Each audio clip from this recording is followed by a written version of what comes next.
Welcome to Front Office Pros. We are here to catch you up on all of the latest news and signings and trades that have taken place since the weekend. Joe, let's start reacting. Hike! Wide receiver Elijah Moore was traded to the Cleveland Browns, formerly of the New York Jets. The Cleveland Browns traded a second-round pick, and then in return, they received Elijah Moore and pick 74, which is a third-round pick. So essentially, the Jets are moving up from pick 74 to pick 42 in the draft, and the Cleveland Browns now have wide receiver Elijah Moore. Joe, what is your reaction to this news? Yeah, I mean, I absolutely love this trade for Elijah Moore, Steve. This guy has been, shown that he's a very talented receiver in this league, but then for whatever reason, the Jets have just stopped using him. They got their new toy in Garrett Wilson. We've seen them bring in guys like Mecole Hardman now in New York, Allen Lazard, and I love that he's getting away from New York and getting a new opportunity with the Browns. The Browns have been rumored to be involved in, a Jerry Jeudy type trade from the Broncos. And, they didn't end up wanting to give up what the Broncos were asking for. So they pivot to Elijah Moore. And this is great for his fantasy stock. And Joe breathes a sigh of relief that Jerry Jeudy stays the Bronco another day. Yes, we'll see, because I'm hearing rumors that the Patriots are still in on him. So, we'll see what happens. Yeah, as far as Elijah Moore goes, I'm with you. I felt like Elijah Moore was in Siberia. He was not getting any snaps in that offense. He had that scuffle with, his head coach. And after that, it seemed like, I felt like he was excused from the team, or he was, not in the team's plans. Then they said we have no plans to trade him. And then he really never got that opportunity again. He's a very talented player, come out of Ole Miss, second-round pick. In that draft thought that he was a first-round caliber receiver. The problem is he's more of a shorter receiver, kind of more of a slot type of player. Now going into the Cleveland offense, where I'm with you, I think it's a great spot for him. Is it the best spot for him? I'm not so sure, but I'll tell you what, it seems like the Cleveland Browns offense with Kevin Stefanski and Deshaun Watson now having a full training camp that he'll be able to go through, it seems like they're going to transition this offense from a run-heavy team to more of a pass-heavy team with Watson giving him a lot of attempts. Yeah, definitely. And I mean, really the guys that come to mind from wide receiver with the Browns, I mean, you got Donovan Peoples-Jones. They have, Bell on their roster as well, who they drafted, and Anthony Schwartz, who they don't really even use. So, he goes from a crowded offense to not using him to an offense that could really utilize him and really use a guy with that skill set. They didn't really have a shifty, speedy guy to be used in like the slot or anything. And I think he's going to fit in perfect, especially if they're going to more of that passing offense, which I think they could be, because I don't think they're going to bring back Kareem Hunt either. Right. I mean, so they've got Nick Chubb, and they're not going to bring back Kareem Hunt. They're not, Dearness Johnson is no longer an option for them. So they really only have Jerome Ford on the roster, who is a former fifth-round pick out of Cincinnati. I know some really like him. Now, Browns could draft another running back. This is a really, really deep class. But they already don't have a first-round pick, and they just traded their second-round pick to acquire more. So now they're dropping down to the third. But, yeah, I agree with you. I think it's a great fit. And I'll tell you what, though, I think this David Bell stock is completely crashing down. If it had any life before, it's gone now, because I think now the offense is Amari Cooper, Donovan Peoples-Jones, Elijah Moore in the slot, and then you got David Njoku. And after that, I think, Bell, the hope was that Bell could have the role that Moore has, but he's just not as shifty as Moore, and that's why they wanted to make this move. Yeah, definitely. I mean, I agree with you. I even forgot about Amari Cooper being on that roster, which, really opens things up for the middle of the field for Elijah Moore. But yeah, David Bell's stock is really going down. He was a guy that everyone is kind of keeping their eye on last year, coming out of the draft. Once the Browns got him and he was, making eye-popping plays in training camp, it'll be interesting to see what the Browns end up doing with him. Yeah, I mean, he's definitely a rookie sleeper. He had a lot of college production, but his athletic testing numbers were really poor, and that's why he fell as far as he did. And people thought that he could really have a good chance, but now I don't think so. But Amari Cooper, this isn't going to affect him at all. His stock is going to be just as good as it was, if not better, because now you've got another threat in Elijah Moore to take pressure off Cooper at this point. Do you think it helps Deshaun Watson at all? Yeah, I think it will, because I think part of the problem with Deshaun Watson, other than like he was obviously rusty from not playing football and his accuracy was off, but I think a lot of it was I feel like outside of Amari Cooper, the Browns didn't really have anyone that could really get open. Like Donovan Peoples-Jones isn't really a speed guy. He's just a bigger body that's going to make those contested catches. Like you said, Bell's athletic score wasn't that. He's not that shifty guy. Well, that's exactly what Elijah Moore is. And then I feel like you can just hit this guy on a quick slant and he's going to make some big plays for you. So I definitely think it'll help Deshaun Watson for sure. As far as the Jets side, you think, I guess they're now rolling with Allen Lazard as the number 2 in that offense, with Garrett Wilson the number 1. And then the number 3 is Mecole Hardman, essentially taking the place of Elijah Moore, because they also have Corey Davis, who I think they're going to cut. And then they have Denzel Mims, who another former, high draft pick that really hasn't panned out for them. He's been used and not been used. So, what do you think happens with that wide receiver room? Yeah, well, and then the reports are, they're still not out of the after making this trade, and bringing in Mecole Hardman. They're still involved in the Odell Beckham sweepstakes is the latest rumor. So we'll see what happens with that. But yeah, I mean, as of right now, Hardman looks to take over Elijah Moore's role as like the third guy. And then I agree with you. Davis is probably going to get cut here. Guy who's just, been productive when healthy, but doesn't stay on the field long enough. And then, Denzel Mims, I don't really know what his role is. And he's had a mixed role in years past, as you mentioned as well. On the Jets end, I really don't like this deal. Elijah Moore is a really talented player. How do you not find a way to maximize his talent? He was a former second-round pick, and you effectively swap second and third-round picks. You move, I don't know how many points it ends up being in the draft trade chart for rookie picks, but I just feel like, I don't know. I mean, I think they failed him, and now they're basically selling him pennies on a dollar. And I just think he's a talented player, and I just think it's a bad move on their part.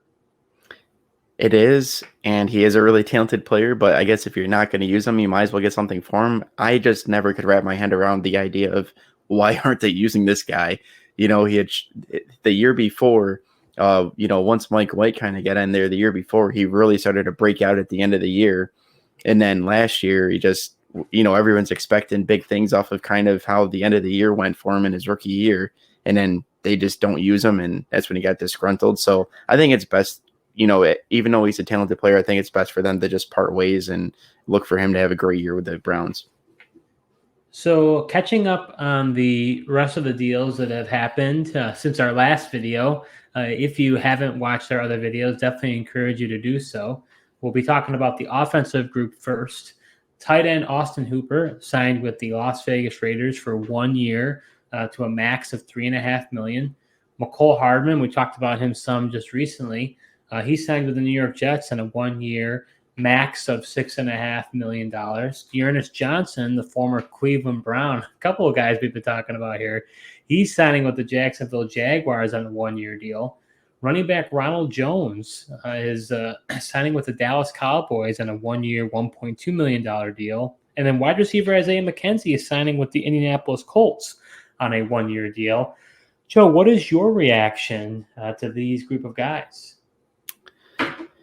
Yeah, it's truly a bummer that Austin Hooper had to go to the Las Vegas Raiders. Knew it was a possibility because literally as soon as they signed O.J. Howard, they also said they were going to be bringing in Hooper for a visit. I was really hoping that they wouldn't end up signing him, but here they are and they did it. And, I don't know how to evaluate these tight ends for fantasy. I'm probably just going to avoid both of them maybe you just take a flyer late on Howard and hope his talent and finally, with his physical ability, maybe he shines through, but not really sure there. And then, D'Ernest Johnson, he's a guy that I've liked. I like his running style. Interesting that he's going to the Jacksonville Jaguars. I think he could be a good 1-2 mix with ETN there. Yeah, D'Ernest Johnson has been a mainstay on your Dynasty team, Joe. Yeah, I've always liked the guy. I thought Cleveland should have used him a little more, but and then ultimately, all of us Broncos fans are like, why didn't the Broncos get him? Because this guy completely torched us when the Browns on a Thursday nighter didn't have Baker Mayfield, had Case Keenum, didn't have Kareem Hunt or Nick Chubb. D'Ernest Johnson gets a start, and Broncos just could not stop him one bit. I remember that game. Yeah. that was very iconic for D'Ernest Johnson. But as far as Austin Hooper goes, I'm with you. I don't like this. I think Austin Hooper he's now irrelevant, right? I mean, he had that really great year in Atlanta. Went over to Cleveland and really did nothing. And then he went to Tennessee, and then he was completely an afterthought. I definitely think he'll be more relevant with the Raiders than what he was last year because, Darren Waller's not there anymore. Foster Moreau's not there anymore. So, now it's him and O.J. Howard. I'm with you. O.J. Howard is way more intriguing. And, for his sake, I hope that he wins out for the job. I just think he'll be a much more interesting player. But I wouldn't put past Josh McDaniels to drafting a tight end in this draft and having a ton of tight ends because he comes from the Belichick tree, and it seems like Belichick likes to have 3 or 4 tight ends. So it doesn't seem like it makes much sense. So I don't know what the Raiders are doing, but that's another podcast for another day. But with D'Ernest Johnson, I think he's a great. So let's talk about D'Ernest Johnson and Ronald Jones. I think both are very interesting handcuffs, but I feel more confident in Johnson than I do Ronald Jones because I'm not so sure that the Cowboys don't draft a running back on top of it. Whereas the Jaguars, I think it might just be D'Ernest Johnson and Travis Etienne. They drafted that Snoop Connor. I don't really think he's in their plans. But I think you're right. I think D'Ernest Johnson could really be a nice 1-2. The question is how many carries does he end up getting, and does it end up hurting ETN's value? Part of me is slightly concerned that it may. I mean, it's a minimum deal. It really shouldn't worry me at all. But a part of me is kind of I don't know. Peterson's never really, given the rock and dedicated it to one running back. And even when they did trade James Robinson, we're like, okay, here we go. And even then, Etienne he didn't really show up. He showed up for a few weeks when they were both there, and then James Robinson left, and then he was there, and he was just okay. Yeah, I think with Etienne, I don't know how much, D'Ernest Johnson really cut into his workload, but I think Etienne and his size, I think he needs a complementary back because I don't think he can handle the full workload just by himself. And I think with him having a heavy workload, it limits his explosive plays and that ability. And I think the Jaguars really need that. You even saw once James Robinson left, they bring in JaMycal Hasty, formerly with the 49ers, and then Hasty even got a little action there as well. So I think Peterson definitely wants the 1-2 punch, and I think D'Ernest Johnson could be a really good complementary guy and take a little bit off the workload of ETN so he can stay with those big explosive plays that he can create. What do you think of Ronald Jones going to the Cowboys? I don't, Ronald Jones doesn't excite me at all. I mean, he was, never really was that great with the Buccaneers, and then going to the Cowboys, and I don't know, because I mean, we didn't really get to see him play much with the Chiefs, so I don't really know what he's got left to offer. And then he's a guy that fumbles a lot, and I don't know if the Cowboys will put up with that either, because that's also what hurt him in Tampa Bay.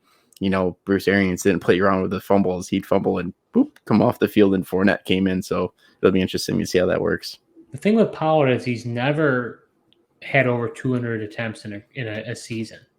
Last year, it was the closest, 193. I don't think he's the type of running back that you're going to see him get 200, 250 plus attempts. They're going to need somebody else to rotate in. But I'm not convinced that Ronald Jones is that guy. No, I don't. I think like you said, I think Jerry's going to address that in the draft. I think Ronald Jones could just potentially be like a camp body at this point, see how he does. And, if they think he could be a value on the team, they'll keep him around. But if not, they'll just let him go or maybe sign him back to their practice squad or something. So as far as Mecole Hardman goes, I don't know what to think about the guy. He showed flashes. He was in that high-powered Chiefs offense. Now he's going to the Jets, which, maybe Aaron Rodgers is going to be the quarterback. We expect that he'll be the quarterback there, so long as everything goes the way it's supposed to go. But I don't know. I don't see. I mean, do you think he's relevant? I mean, I see him maybe a wide receiver 3 at best, but I don't even know if he'll be at that. That's the ceiling, I think. Yeah, his ceiling is definitely wide receiver 3. I just don't think he's a type of guy that has like a high floor. So I agree with you. Even with Rodgers as quarterback, I wouldn't expect big things from him. I wonder if they bring him in because they need somebody for more of a special teams role. He's shown that he could be a good kick and punt returner with the Chiefs and whatnot. But with the talent they have on offense, I'm just not sure how heavily he'll be used and how relevant he will be for fantasy. And then Isaiah McKenzie going to the Indianapolis Colts. He was beloved in Buffalo. He's a great guy. He's a great locker room presence. I wanted him to work, but there are so many instances where you'd watch the game and he just drops the ball. I remember one game where it literally Josh Allen threw it right into his hands and the ball went into the other. He literally provided the defense with an interception because of what happened. It was just we just can't have those plays. So I want him to be successful.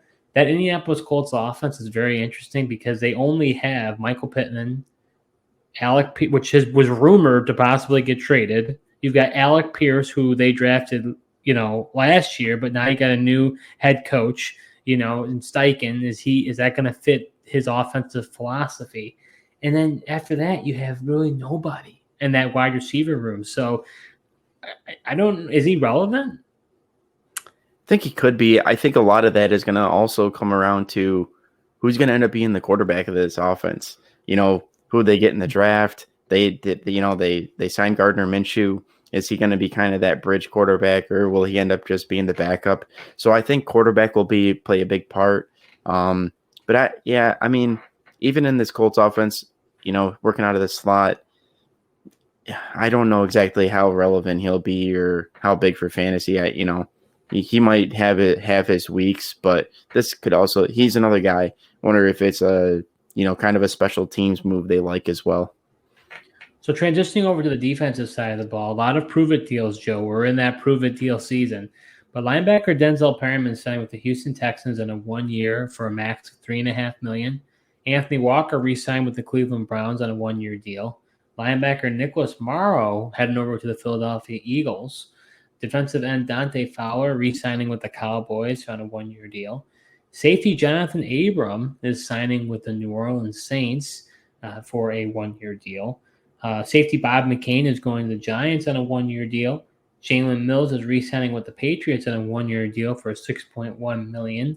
LJ Collier, formerly of the Seahawks, is now heading over to the Cardinals for a 1 year deal.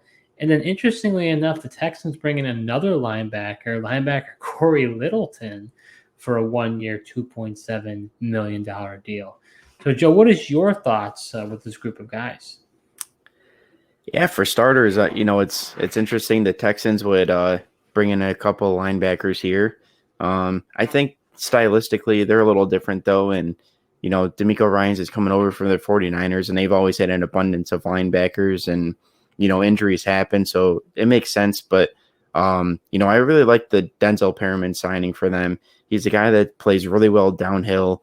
And is good with blitzing and playing against the run. So I see him as more of the first and second down type guy. And that's where maybe a Littleton comes in, could come in and down on third down or, in a nickel package and maybe plays a little more coverage.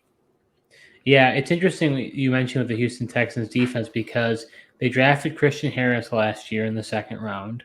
Now, obviously, Caserio is still there. D'Amico Ryans is the first-time head coach there, so we don't know if Christian Harris is going to fit the mold of what D'Amico Ryans wants in his linebackers. He formerly was a linebacker, so I mean he's going to know what he wants out of that position.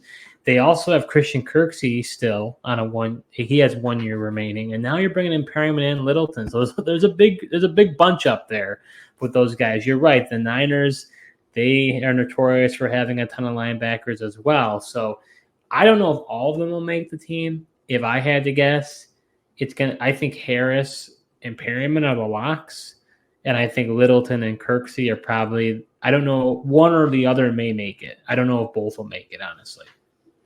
Yeah, that could be. I mean, at this point, competition is great, at any position. So, that easily could be the case. And whoever, make the guys earn their spots. And I think it would make sense if, Kirksey or Littleton ultimately went by the wayside, because I think, Perriman is definitely going to be a good utilization guy. He had a really good year last year with the Las Vegas Raiders. And like you said, I don't expect them to move away from Christian Harris, the guy they got in the second round last year.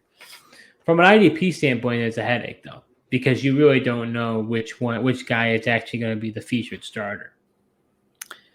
Yeah, that's a valid point. I guess like in, for our league, you could take some flyers on them and maybe they turn out to be your training camp cut, just like the Texans would be doing. Yeah, no, you're absolutely right. Some other linebackers, that signed. The Nicholas Morrow one's really interesting to me. He was to the Chicago Bears. He did okay, not that great, but why I'm interested in him is not because of necessarily the caliber of player he is. I mean, he's a fine player, but you saw Kaiser White left in free agency and TJ Edwards. So Eagles have a huge void at linebacker. They drafted Nakobe Dean last year, never really sniffed the field. He was kind of almost like a redshirt year. I expect Dean to become a starter. I think he's going to have a really good year. But then maybe Morrow slides right in next to him. But both White and TJ Edwards had really good years last year.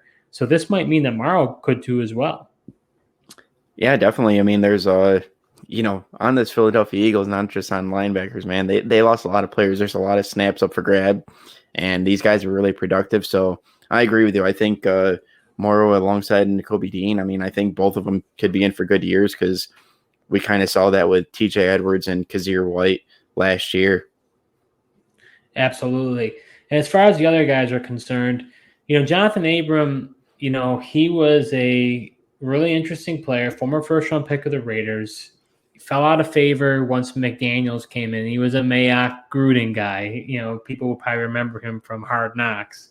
And, just was not going to fit with McDaniels. Ended up getting cut, and then he kind of bounced around. He went to Green Bay. He went to Seattle. He never really found his role. Now he goes to the Saints. I kind of doubt it that he's going to start because they already have Tyrann Mathieu, and they've got Marcus May. So, and they drafted Alontae Taylor, too, who he's kind of like a corner safety combo. So maybe he's been reduced to a special teams player. So I don't really know if he's going to be all that relevant for the Saints or in IDP leagues. But when it comes to the other guys, Anthony Walker has actually been a really good linebacker for the Browns. Not a household name, but his season was cut short last year. So it'll be interesting to see. They got Jeremiah Owusu-Koramoah in there, but he'll have to be able to compete for a starting job with them. And then Fowler, he was okay with the Cowboys. I mean, he rotated, but you had other players and. For them that did really well. Obviously, you've got Micah Parsons, who, is a kind of a hybrid. He plays linebacker, but they put him at edge rusher almost extensively last year. They really used him at edge a lot. But then you've got DeMarcus Lawrence already there. You have that Dorrance Armstrong, who really came on last year. Again, not a household name, only 25 years old. He was a fourth-round pick in 2018. And he ended up having 8.5 sacks. He ended up having a really good year.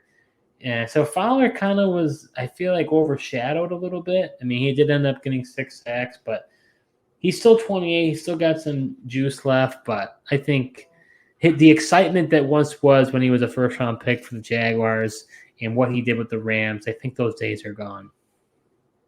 Yeah, I agree with you for Dante Fowler. I mean that signing, him going back to the Cowboys, I think it is a decent situation for him just because he can be that rotational guy, and they have other guys that can create pressure, and I think that helps him for those guys to kind of take the pressure off of him. I think that is good for him. But besides that, and for Dynasty, for like IDP leagues, I just don't know what kind of value the guy has. 6 sacks really doesn't help you from an edge rusher standpoint. But Johnathan Abram, though, he's a really interesting player. I love his style. He just loves to hit people. He's, flies all over the field. I think the Saints, should find some way to get him on the field, whether that's, maybe even making him a linebacker, because I almost think his style could fit really well, chasing guys sideline to sideline at the linebacker position, because his coverage skills really aren't there for a safety. But I also don't disagree with you. At this point, I mean, he's kind of been all over the place since leaving the Raiders, so he could just be deduced to a special teams player. But I think the Saints got to find a way to get this guy in the field, just because he is so physical and is a really good tackler. Well, he's also had injury concerns as well. I think he didn't have a collarbone injury and some other injuries. He really hasn't been able to stay healthy. Yeah, I think that's just also because of the style he plays and how hard he plays the game, and he just loves to hit people. That was part of the problem on Hard Knocks. Is John Gruden's like, man, you got to stop hitting our guy so hard. But he's like, man, I just like to hit people. Yeah, it was definitely a very vicious style. And one other name I didn't even mention was that Sam Williams that the Cowboys drafted too. He was a former second-round pick last year that, if it wasn't for character concerns, would have been regarded as a first-round pick. So, be interesting to see how he develops as well. So that wraps up our reactions to all of the news that's happened since our last video. If you enjoyed this content, we ask you to please like this video so that others are able to see it as well. You can subscribe to our channel and go ahead and put a comment below. What did you think of the Elijah Moore trade? Do you think the Jets got the better end of the trade, or do you think the Browns got the better end of the trade? Let us know. We are also on Spotify and Apple Podcasts, so you can add us there as well. But thank you so much for watching, and until next time.